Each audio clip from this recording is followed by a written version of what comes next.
Gareth Bale in 2009 was a meme before football Twitter. McTominay in 2023 has gone from being half of United's memeable midfield in McFred to a meme in his own right in front of Harry Maguire, who's beginning to fade into obscurity, and by the summer he'll be closer to Phil Jones than he will to Lisandro Martinez on the pitch. But of course he doesn't need to prove himself at that level anyway. But throughout 2009-2010, Bale began to morph from an attacking fullback into a deadly left winger, and year on year he seemed to improve, with his FIFA-like hat-trick at the San Siro in October 2010 being the game that really made everyone in Europe stand up and take notice, including Florentino Perez. He would go from not scoring at all in the 08-09 season as a left back to scoring just 3 goals in 09-10, before then being shifted to a more permanent role as a left winger in 2010-2011, and this was when he would crack double figures for the first time with 11 goals, including 4 in the Champions League, and at the end of the season he would pick up the PFA Player of the Year award, even though personally I think Carlos Tevez, Dimitar Berbatov, Scott Parker,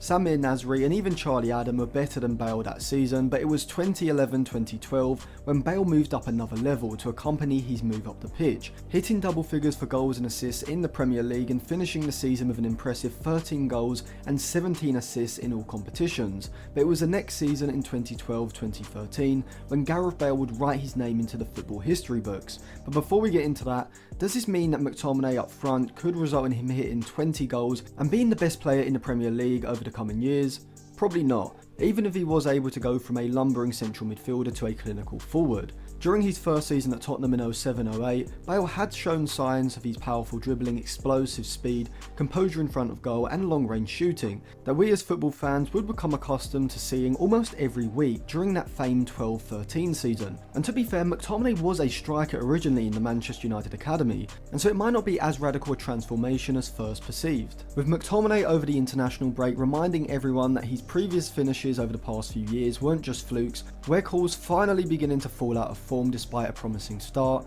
and Martial as injury prone as Neymar around his sister's birthday, is getting to the stage where Ten Hag may have to try something out of the ordinary in the centre forward position. And whilst McTominay is a bog standard conventional central midfielder, when we look at his FB ref report to see the metrics he ranks highest for, we can see that he ranks in the low to mid 90th percentiles for his non-penalty XG per shot, his goal creating actions stemming from a shot, and his tackles in the attacking third, whilst also ranking in the 82nd percentile for both his non-penalty XG and his shots on target, from which we can interpret that McTominay has a knack of getting into high quality shooting positions. His shooting is actually pretty good when you look back through his collection. You've obviously got his goal against Arsenal which he rifled into the top corner, his driven strike from the edge of the box against Leeds which flew past Meslier in goal, as well as his well placed shot to the near post against Leeds last season. And whereas I have been critical of his tackling ability when he has space to cover in the middle third, in the attacking third he excels at pushing up onto players and putting in standing tackles. And so not only could he provide something higher up the pitch in possession via his shooting, but also out of possession in the press via his tackling. So from a tactical point of view, you want McTominay arriving late into the box, and so an advanced centre forward position isn't really ideal. And so I'd rather see him as a second striker or a deeper lying forward who can retain a slightly deeper position in possession and then make a late run into the box in Lampard-esque fashion. He could of course do this from a central midfield position, but he's not going to be able to do it as frequently. But also when the opposition are sitting deep, camped in their defensive third, I would also like to see McTominay holding a position inside of the box, as he showed earlier on in the season against Ammonia in the Europa League that he has the ability to get the ball out of his feet in a congested area and get an accurate shot away. But I also think that McTominay could be a threat aerially as well, with him ranking in the 95th percentile for his aerial duels won, and the 84th for the percentage of those duels he's won as well, winning 60%. And so with Scott McTominay, Ten Hag has a player who is a significantly better shooter in and around the box than Weghorst,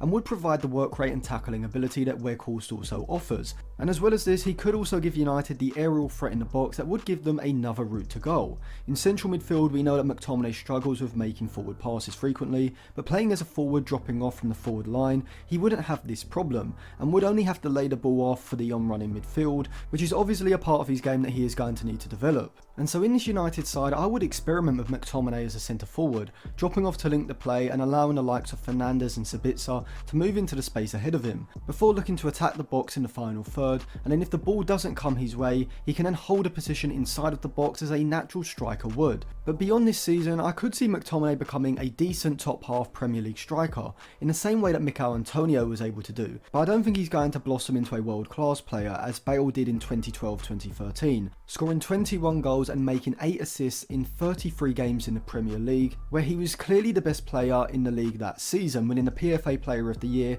ahead of Manchester United's Robin van Persie and Liverpool's Luis Suarez, practically dragging Tottenham to a 5th place finish in the process in a season that was one of the best in Premier League history and would ultimately get him that world record move to Real Madrid that summer. As I said in previous videos, I am now doing full video and channel reviews, so if you want me to give you any advice or feedback for a specific video or for your whole channel, you can send an email to atlantisfootball96@gmail.com. But if you just enjoyed the video, you can check the description for more. You can subscribe to the channel and click the bell so you do get notified when the video comes out, and put your thoughts in the comment section below. And you can also follow me on Twitter and Instagram, which will be in the description, for more content as well.